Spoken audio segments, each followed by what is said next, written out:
I only have one child, and that's Connor ROZIER. He's in the 3rd grade, and he's 8 years old. I currently have one child enrolled at Hillcrest Elementary, and his age is 5 years old in kindergarten. Well, Connor, he loves experiments and he loves math. So when I started out of school, I was trying to look at his strengths and not only and also his weaknesses. So this school kind of has it all for me.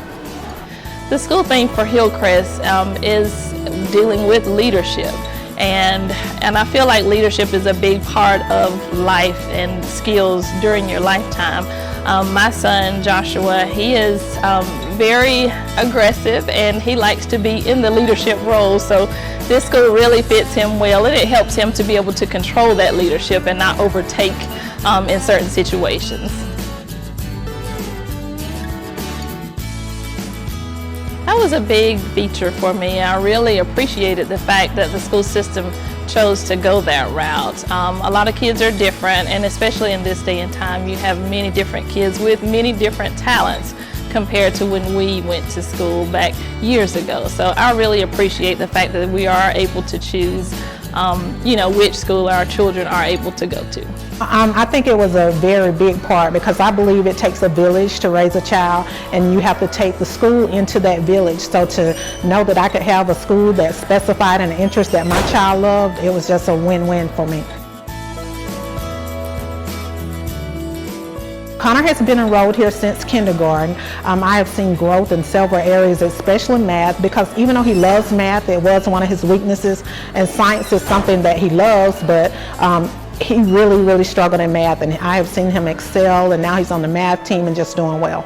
As far as the LEAP theme, the one thing that I can say that Joshua has probably picked up is the fact that he is able to take control of himself. He has come home and talked about the leadership skills. He's talked about the 7 habits, Stephen Covey, 7 habits. So that, I feel like he is listening and he is understanding what that means. So I do appreciate that fact as well. For Miss Katrina Waters' International Baccalaureate Art 1 and 2 students, personal discovery is as important as learning the correct brushstroke or perspective.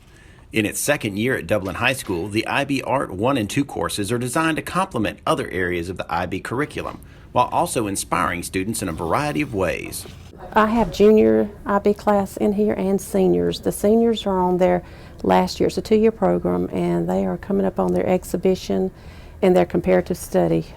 The juniors are just beginning. They're learning how to shade, to draw. They're learning basic techniques in art, and then they will get to the point where they are developing their own themes for their 2 years program, and they get to develop their own art projects. This class has opened my eyes to allow me to have more creativity, because I thought I was pretty creative, but after being in this class for at least some months now, it's opened my eyes to see new things. They want them to try different techniques and kind of go out on a limb and try different things, kind of experiment. I didn't really get into art until I got to high school. My sisters have always been really creative, and I haven't really done anything, so I thought I'd like to try it. And IB wasn't really a choice, but by the time I got into IB, I was really into art, so that's what I wanted to continue doing. I don't have a title, but it's a piece that's supposed to look like, or it's inspired by Van Gogh's Starry Night. We move at a rapid rate. You're working within a small group, one-on-one instruction, and you're just hitting the high points. And the thing I like best is that everybody's working at their own speed, their own pace, on their own thing, and learning from it. And they may like it, they may not. They may decide to change it and do something else, and that's what it's all about, learning from your mistakes and growing. Reporting from Dublin High School, Jason Holcomb, Dublin City Schools. 8th grade students at Dublin Middle School are telling area veterans thank you through Storyboard. In its 10th year, the My Family Veterans Project has become an annual opportunity to connect students with family members serving in the armed forces. It's just always a neat project to do, because it allows them an opportunity to discover things about their families that they may not have ever had an opportunity to really delve into and find out. A lot of students may know that their father or mother may have been a veteran and in the military, but they didn't know about some uncles and grandfathers and great uncles and such, so it gives them an opportunity to find out a little bit about their own personal family, or should it be a neighbor or a church member. It just gives us a chance to honor our veterans and let them know that we're very appreciative for the efforts they made in helping protect our country. According to 8th graders Hunter Thrasher and BRIANNA MCRAE, the projects helped them discover family connections in the military and also served as a way to express their gratitude. Well, it's really taught me that my family did a lot. They helped a lot, and some of them were in the Vietnam War. And it really helps me know that they kind of helped our country out. I chose her because she is my role model, and I was younger and she used to push me a lot. It means a lot because even though I don't see her that much, I know that she's depending on me to do the right thing for me and my family. I hope they feel amazed and good because we have put a lot of work into these projects, and we want to appreciate them for everything they did. Reporting from Dublin Middle School, Jason Holcomb, Dublin City Schools. Students from the Heart of Georgia College and Career Academy joined classmates from Dublin, East, and West Lawrence High Schools for a first-of-its-kind partner project with the Dublin-Lawrence Chamber, all geared to give them the tools they need to succeed in business and industry. Students in Business, a Dublin-Lawrence Chamber initiative sponsored by HASAC Company, connected students to business and industry in fields ranging from engineering and healthcare to business and aerospace. We decided that it's time to get out into the high schools and talk to these young people about soft skills. The importance of discipline, the importance of attendance, punctuality, the importance of teamwork. We're excited to get them out into the business again and to let them see firsthand their career choices. And our hope is today when they come back, they will be able to make a better decision as to whether this is the career they want to pursue or it's not. Students toured facilities including Parker Aerospace, the Carl Vinson VAMC, HASAC Company, Farmers Furniture, Pitts Toyota, and Fairview Park Hospital. Students were able to connect with leaders to dig deeper in their areas of interest. Well, I've always wanted to start my own business. That's what kind of interested me. I was interested in the healthcare field. Our career academy, our high school students, it's great to be able to get the students out in the community and out in the industry to see job potentials. And we're told the students it's twofold. One is we're trying to let the industry people see our students, see how well they can act, see how they are, see that they have soft skills, and they get to understand that a little bit. And then we also get to see industry and what's out there. So it's really excited about the opportunities students have today. But these are our future leaders, and so again, it's vital that they choose the right career path, and then our hope is that we'll keep them right here in Dublin and Lawrence County to pursue those careers to make this a vibrant community for a long, long time. Reporting from Dublin High School, Jason Holcomb, Dublin City Schools. Dublin Middle School students exercised their civic duty Tuesday morning in the school's media center.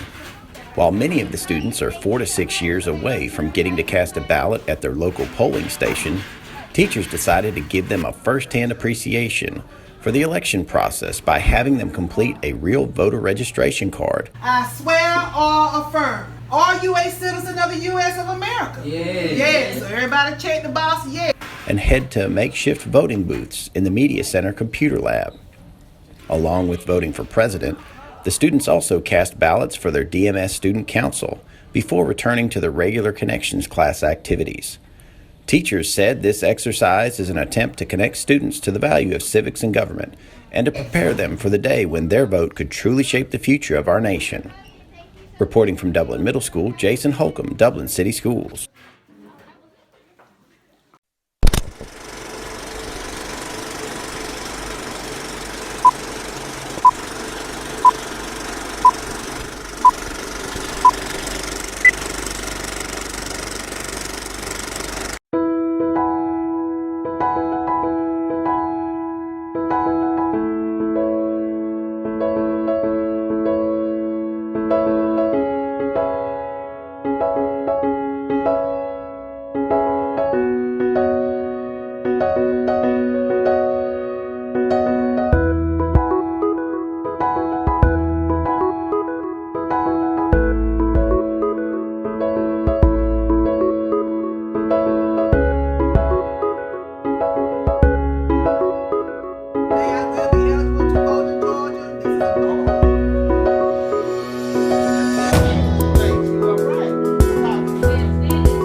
I became a teacher in order to make a difference. I wanted to educate young people.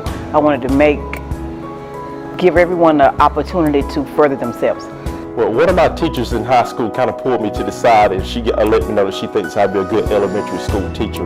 And I kind of already served as an assistant teacher in the class anyway, so I just took it from there. Officially, I wasn't in education. I actually was a physical therapist.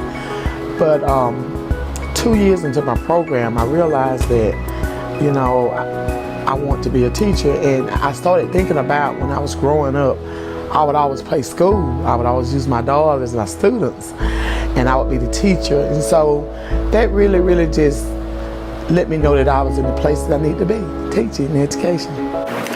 Ever since I was in the 6th grade, I have always wanted to teach. I played school as a child, papers, pencils, grading papers. Just always thought that was something I wanted to do. I had very good teachers coming up, and I just wanted to mimic them. I first started thinking about getting into teaching when I was working in the field of social services.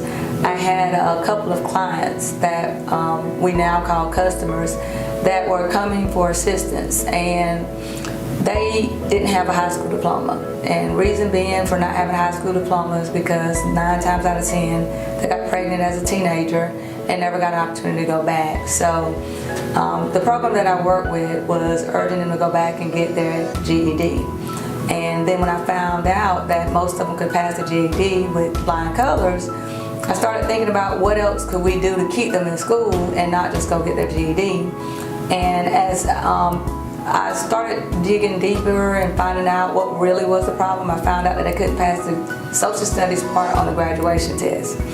And being that history was my bachelor's degree, I was like, whoa, how could you not know social studies? So I began to realize that my calling was to come back to the field of education and work in the field of social studies to get these young mothers back in school so they could pass the graduation test and get a high school diploma.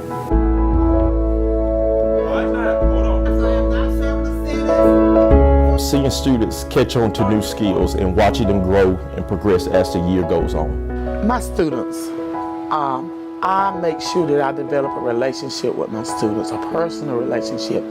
And I love to see them come in and they can't do certain skills, and when they acquire those skills and are able to do some of the things they were not able to do at the beginning, and they get excited, and it just motivates me to keep coming every day, pushing harder and harder to make my kids be the best that they can be.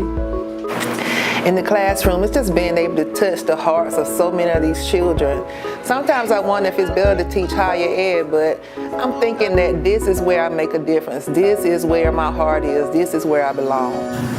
As I think back to some of the things that have inspired me to continue on, although the graduation test has, far gone, and many of the people that didn't get their high school diploma did finally get it with a law pass. But seeing some of their children come through the school system, knowing their mothers were young women trying to pass the graduation test and now trying to encourage them to pass other tests like the Georgia Milestones, and knowing that when they accomplish something that their mother and I share a common, bond of letting a test not block us from getting the graduation diploma is sort of, one of the most rewarding things. And I got basically feel like graduation time is like a reunion time for me, because I see the mom and then I see the daughter or son, and I'm like, I remember them when they were born, and they remember me at that time when I worked at DFAC. So it's, for me it's a rewarding experience every graduation, knowing some of the families that I worked with when I was working as a social service worker. My students, when I see that light bulb finally come on, that I really understand where the X codes and what AX squared plus BX plus C equals, that has really, that's my encouragement. She gave you one. You need to jot it down. The other ones are I think every teacher is Teacher of the Year in some sense.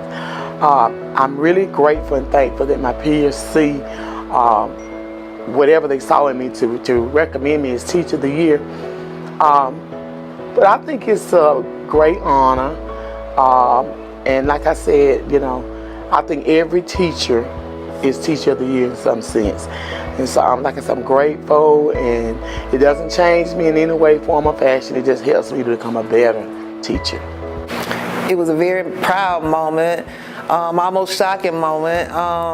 It means that I'm doing something right. My peers, my administrators, somebody sees something in me. I see it in myself, but sometimes you think that the things that you do go unnoticed, but I'm thankful that I got this position, and I thank God and I give Him the glory for it.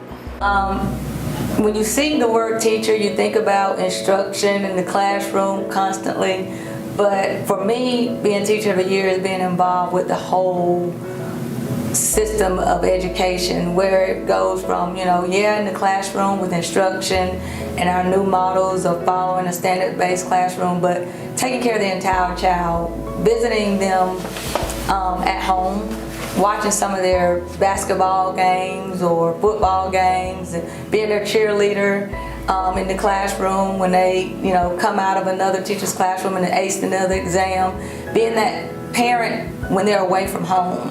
To me, when I see Teacher of the Year, I see Parent of the Year, I see Friend of the Year, I see Mentor, Role Model of the Year, all in one. The Teacher of the Year nomination from my peers this year was different because this is my first year at Moore Street School, and just the simple fact that they saw something in me from the beginning makes me realize that all the years that I've put in, good gracious, I have made a change in somebody's life. It's an honor. It was something that I was not expecting, so it was a shocker to be voted as Teacher of the Year of a school that I attended. So I'm very honored by that.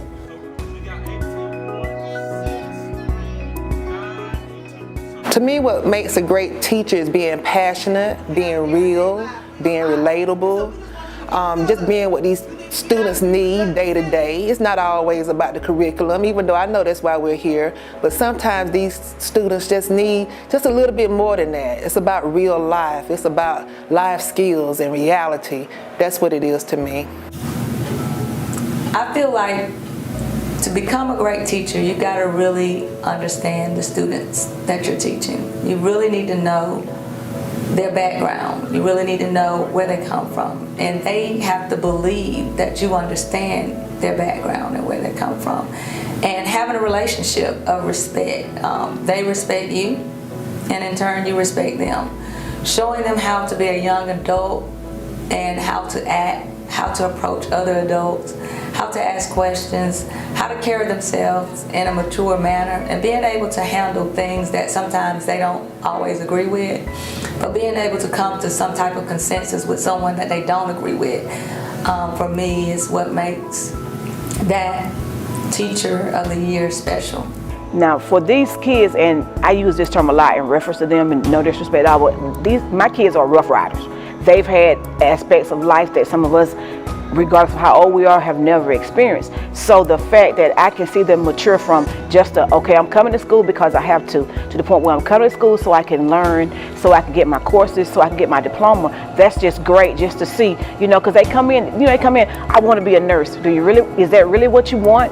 You have to work, right? Yes, ma'am, and I'm going to do it, because I had one that came in August and she said, I'm going to graduate by December. I said, okay. So she missed 3-4 days of school. I said, what'd you tell me? The first week of school, I'm going to graduate. I said, you can't do it until you come to school. Well, she's done, and she's going to graduate December 15th at our graduation. So that's just one of those moments where you said you wanted it, encouragement, and here it's a reality. I think somebody who's dedicated, willing to do anything that is possible to make sure their students are successful, not only in the classroom, but in life.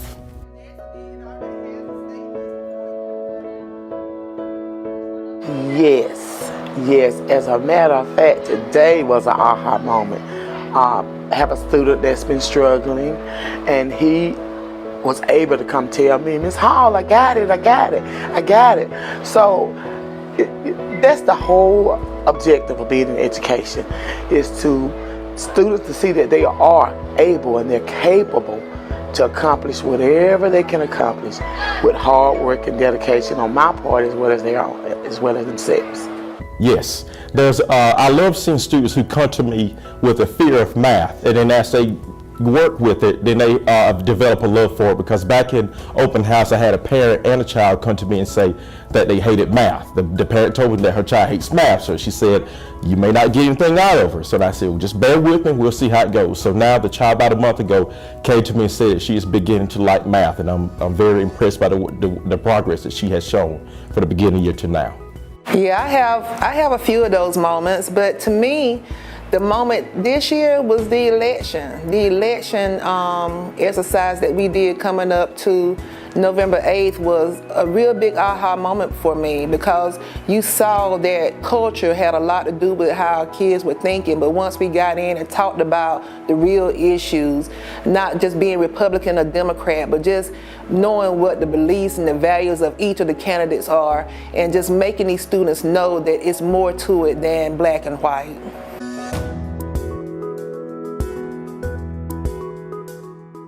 Absolutely. Mr. Lewis is a part of our family.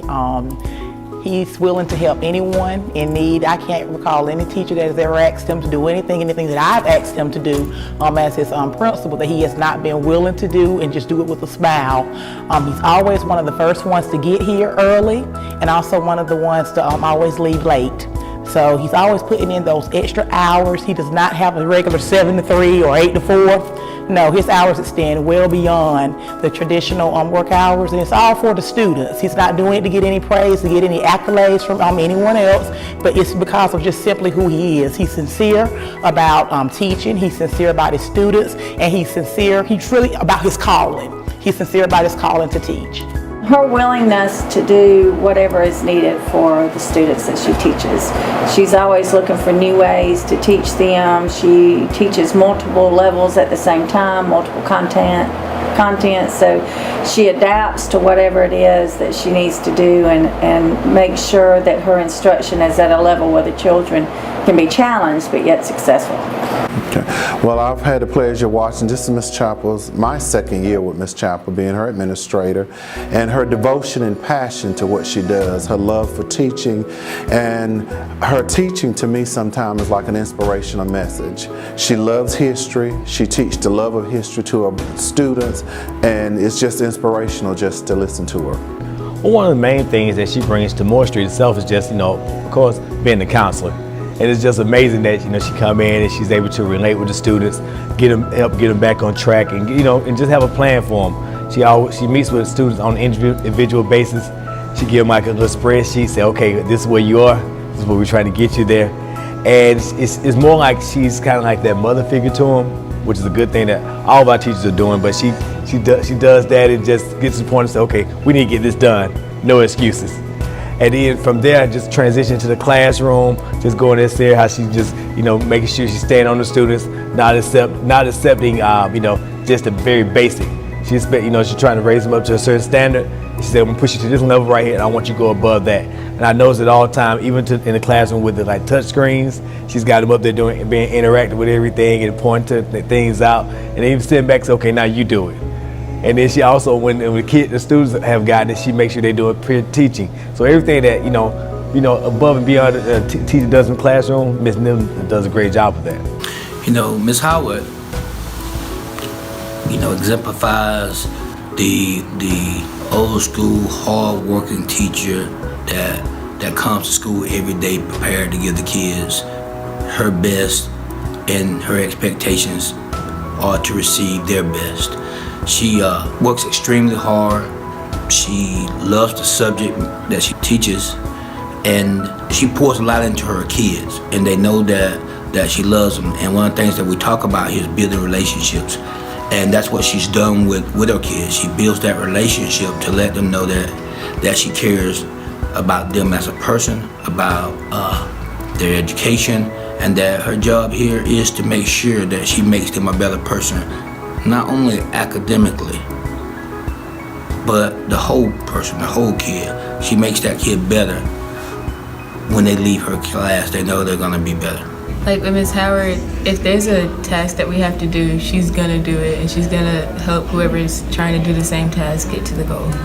And Ms. Howard's always got your back. She will go to war for you if she knows you're right. She's not gonna let you fail. Very cool. Now I'm going to talk to you just for a quick second, just to get a little extra stuff. How often do you laugh in a classroom? I laugh every day.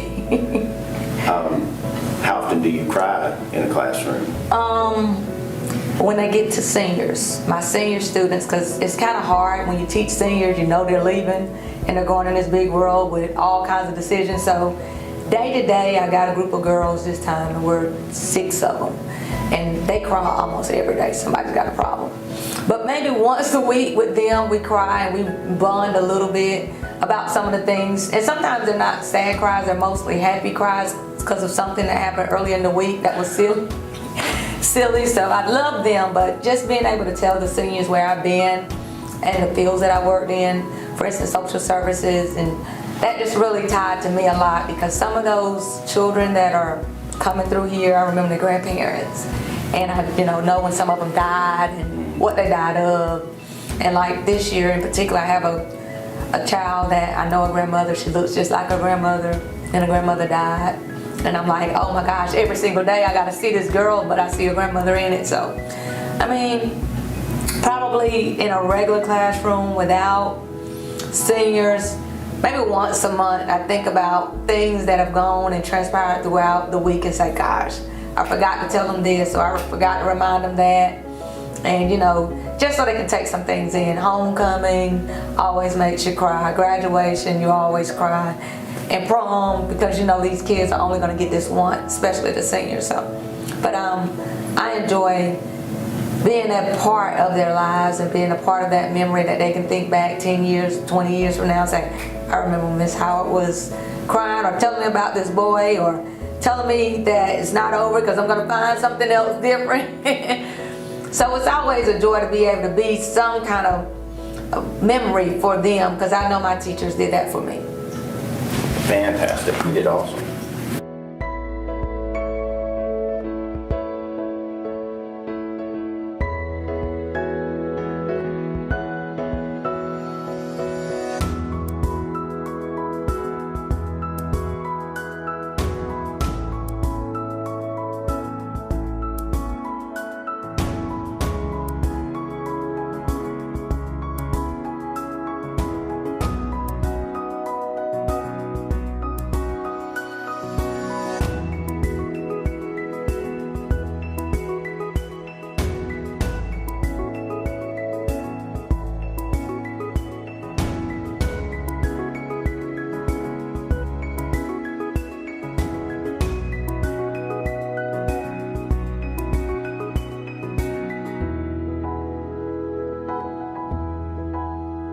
While our nation's top athletes continue to aim for gold in Rio, 34 Dublin High School seniors secured a metallic distinction of their own, platinum.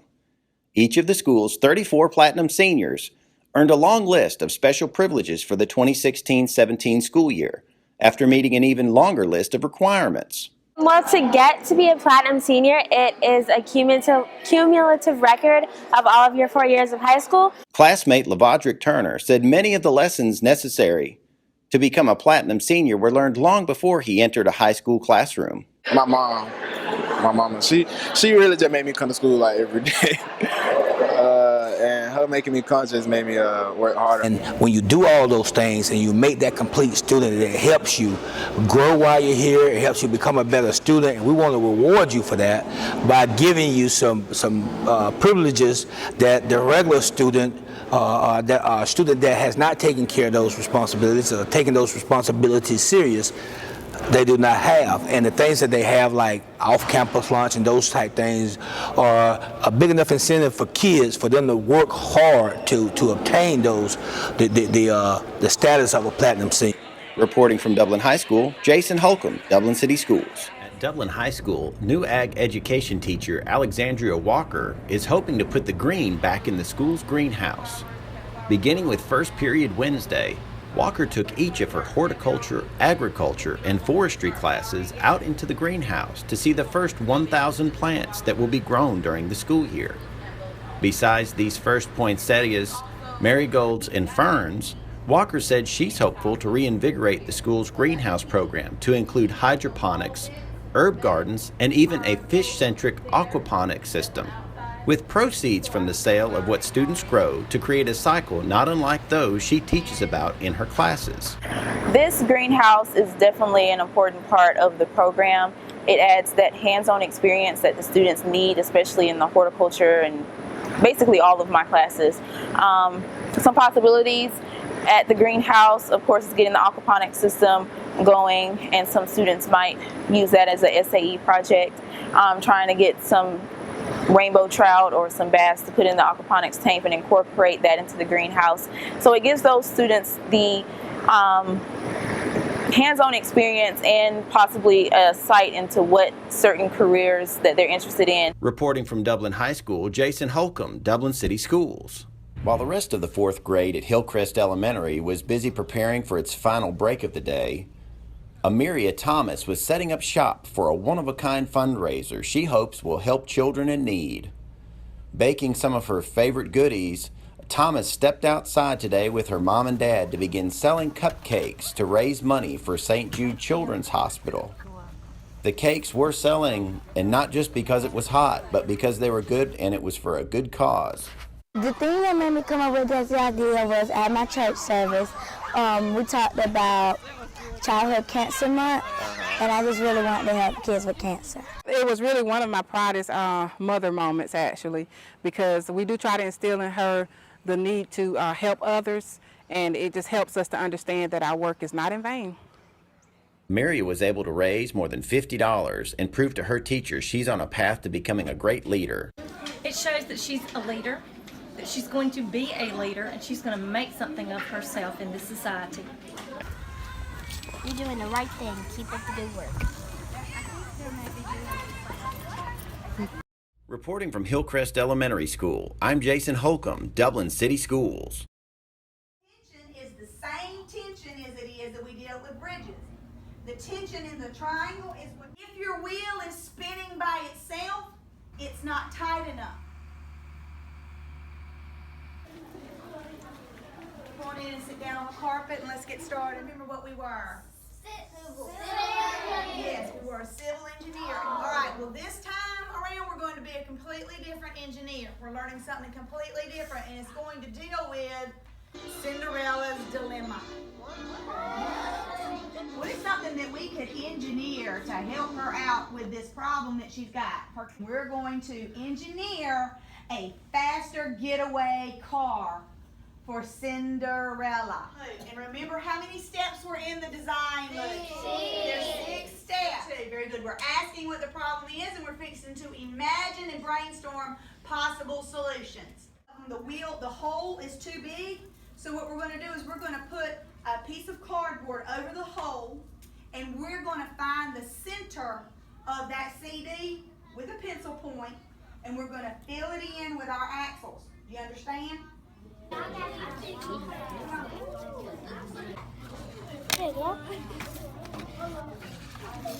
Very good. Yours are done.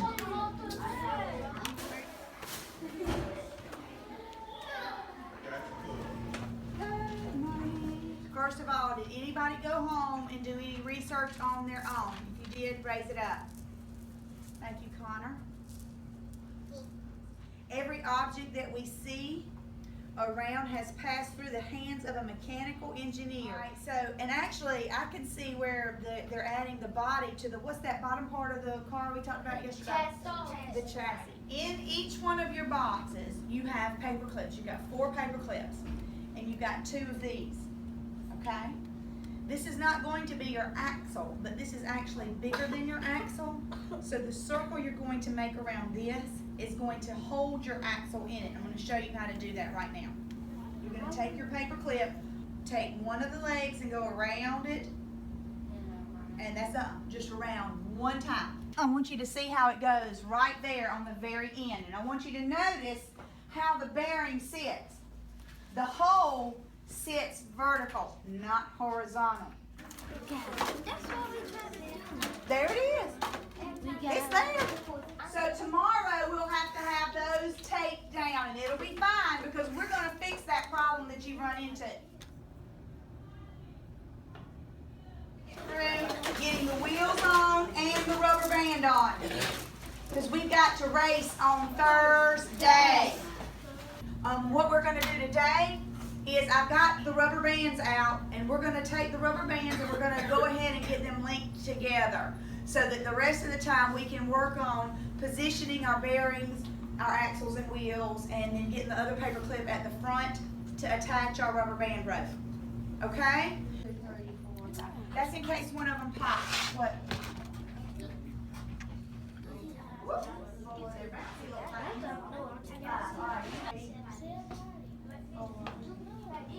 Now, this day is tomorrow.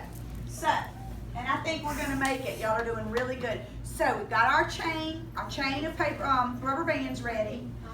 The next thing we're going to go work at the table is getting this to be stable. Remember we tried poking them in yesterday? Yeah. We got to get those bearings in, and they can't be loosey-goosey. Not at all, because if you got loosey-goosey bearings, what's going to happen to the axle and wheel? It's going to fall completely apart. And Cinderella had that problem already, didn't she? Yes. We do not want this ride to fall apart. We've got to make a secure ride for her. You're not going to hurt nothing. Come on, push it in. Yeah, boom. When I was first approached with the idea of doing a STEAM room, a STEAM-themed room, I really didn't know which direction to go in. And when I started researching, I quickly realized there's very limited resources for an elementary engineering classroom. The materials that I'm having to use are very simple for very complex ideas, but the standards are the same. And the thought process and the vocabulary that goes with teaching these kids are the same. The materials don't really matter so much. With the simplest of tools, but with the most complex of ideas, and that combination is proving magical right now in our school. More than 80 families visited Dublin High School for more than just spaghetti Monday night. They came to learn about ways to help their children excel in the classroom. Touted as family night, the evening included presentations from educators and a keynote address by Brigadier General Belinda Pinckney. It's a win-win for everybody. When a teacher gets to know the parents individually, they know what kind of support they're going to get, and they can tell you what they'll lay out their plan for you at the beginning of the school. So there are no surprises as to what the expectations are to succeed in their classroom. It was very exciting to have so many parents to come out tonight. One of the things that we're trying to do is build relationships with our parents that's based on substance and not circumstances. And we share some valuable information with them that's important for their child's success, and for them to be here and show the interest and participation tonight was awesome. What they started tonight eliminates a lot of questions that parents may have. It eliminates a lot of excuses when parents say they don't know this or that. So I think tonight is one of the best nights that we've had as far as parent nights, as far as being informative and truly seeing that they really want the parents involved. A great effort in making that, extending that arm to let parents know that they really want them involved. Reporting from Dublin High School, Jason Holcomb, Dublin City Schools. Middle school students said thank you to Servicemen and Women Friday, writing letters that will be delivered to deployed members of the armed forces during Thanksgiving. The first paragraph to be. It's pretty much just thanking them for their service, their hard work, their time away from their families. It's a thank you paragraph. The program, known as Bert's Big Thank You, is a partner project by Georgia United Credit Union and Atlanta's Q100. Students said is a way to thank deployed military. They've been working hard, and we show them some love and respect. I think it's a wonderful experience that the kids could give back to the people who are overseas protecting us and fighting for us every day so we can live in a free country. And I think the kids really understand that also, and they're really eager to write to them. I think it's extremely important because I think in today's society, a lot of people don't realize what veterans have done for us and present active military personnel have done for us. A lot of them have died, lost their lives, lost loved ones to provide us with the freedoms that we take for granted every day. And it's important for our boys and girls to realize that there are men and women fighting for us every day to continue to live the lives that we live, the comforts that we know here in America. Reporting from Dublin Middle School, Jason Holcomb, Dublin City Schools. While most classrooms might look like this, Y'all want to try and perform our Sewing Machines rap song? Matt Taylor's 4th grade classroom looks more like this. Students at Susie Dasher spend just as much time away from their desks as they do at them. And that, says Taylor, helps his students pull terminology and concepts out of textbooks and apply them into the real world. Basically, project-based learning is what I use in my classroom to try my best to kind of help them have a hands-on approach to learning, because as a visual learner myself and a kind of kinesthetic learner, I learn that way as well. Taylor's class recently completed a lesson on simple machines, and the culmination of that lesson was a race between gravity, using small cars, and a ruler for a lever. That's certainly probably the most rewarding thing, is seeing that light bulb come on, because I mean, in those types of situations, just knowing they put those connections together, seeing the examples they have in real life, and just add some that bring me real life examples from home, just saying like, I found a simple machine, and bring it to the next day in class, and it's a very rewarding thing to see, like that kind of, I guess, that example you're setting, but also that kind of impact you're making in their life, and just showing that, you know, what happens in a classroom not only happens in the classroom, but you can apply it to real life as well. We're going to talk about science and the musical thing. And I'm going to do a little rap. Reporting for Dublin City Schools, Jason Holcomb.